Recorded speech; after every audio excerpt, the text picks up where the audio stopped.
All right, let's bring in Dennis Shanahan now because I'm interested in his assessment. $130 billion is one hell of a lot of money. What worried me in these projections too, it's worked on the basis of 6 million Australians being unemployed over the next 6 months. That, to me, was a big takeout out of the announcement. Dennis Shanahan, he's the Australian's political editor. He joins me now via Skype. Look at all these, people who say they're not so technical becoming incredibly technical there, Dennis Shanahan.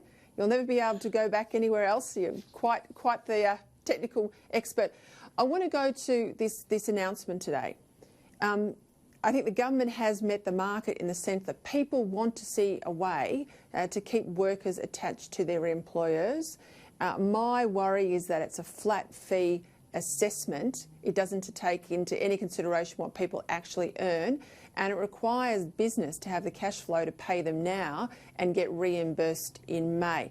It's a lot of money, but clearly they've decided in the last fortnight they must do something. Well, that's right, Peter. I must say I tend to disagree a little with your premise there that it should be a UK-style system where you get 80% of your existing salary. I think that Australia is an egalitarian society where we have to have solutions which suit the Australian society and the reality of Australian politics and the way things actually operate. I can remember one very famous Liberal leader who was against Medicare for many years, and then he decided in the end that Medicare was part of the foundation of Australian society. It's what people wanted, and he dropped his opposition to it, and in fact later became known as the best friend Medicare ever had. Dennis, let me just jump in there though. Our tax system isn't equal. Our tax system isn't a flat rate of tax. It's a progressive tax system, and accessing welfare is progressive based on your household income. Your access to the pension is a part or full pension based on your assets and income. This is the only time in my recent memory that we're applying a very flat amount regardless of what people earn. Well, that's true again, Peter, but our tax system, particularly when you are getting government benefits, also is means tested. There's no means test on this, so that maybe some people who are on a lower pay, some casuals will still not qualify for this. They will not qualify for it. I know that for a fact. But is it fair that you should then say, oh, well, look, people on $100,000 should get $80,000, whereas people on $50,000 should only get $40,000. They're all out of work. They all have the same costs to meet, the same families to feed. So I think that Scott Morrison has done the right thing. It's also something that the Labor Party is supporting. Now, we've seen a fair bit of cross-party jousting over the last few weeks, and I think that on times Labor has missed the tone. But I thought today that Jim Chalmers, the shadow treasurer, got the tone about right when he started to say, of course, we will cooperate on this. It's maybe not as much as we wanted, but it's something we can support. Now, I think also the Prime Minister has taken another clever step where he has now set up, which he's been looking at for about 10 days or so, an organisation, a system where he can formally involve he can formally involve Anthony Albanese, Tony Burke and others in the discussions about what they're going to do and the necessity of Parliament passing these measures. This is another reality here.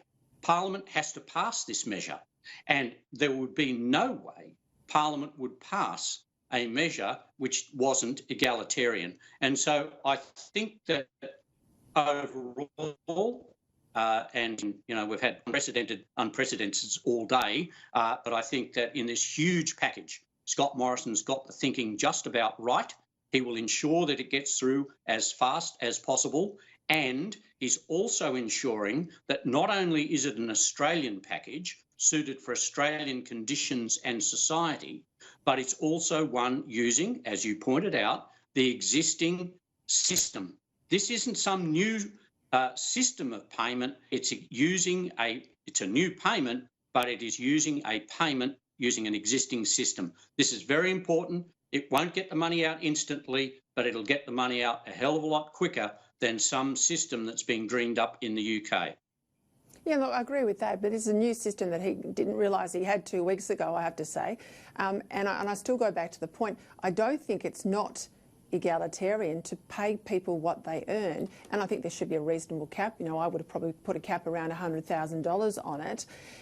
But people have got a huge varying level of commitments out of this, and, you know, people with a couple of kids, you'd be surprised if the household didn't have $100,000 coming into it, and they're going to get what is basically $300 more than the dole a fortnight. And someone who's been a casual worker for 2 years, let's say, gets the same amount as a mum and dad with 4 kids and a mortgage in Sydney. I don't think it's very realistic, and I think for $130 billion, the government will find it might have wanted greater support. I think over time this is not going to be well thought of. And I'm also worried, Dennis, how does the business that's really got its back to the wall now, the cafe, stump up the cash flow for the next 3 months in order to pay people to get it reimbursed back to them in May? How does that work?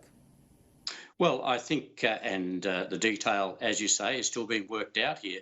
But I think that the idea is that the tax office, because we are using the tax office, as you've pointed out, can immediately start supplying tax credits. Now, there's also the small business support.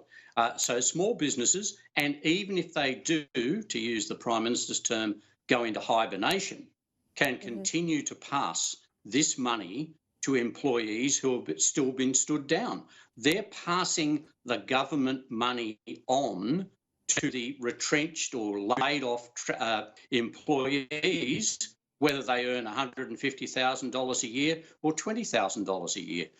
It is a system which is trying to provide the most support for the most people as quickly as possible. No, I understand that point. It'll be interesting to see whether the unions will support the awards paying lower in this. You know, the awards, that's an interesting point, Peter. We've already seen through Christian Porter as the Attorney General and IR Minister some agreements with Sally McManus from the ACTU.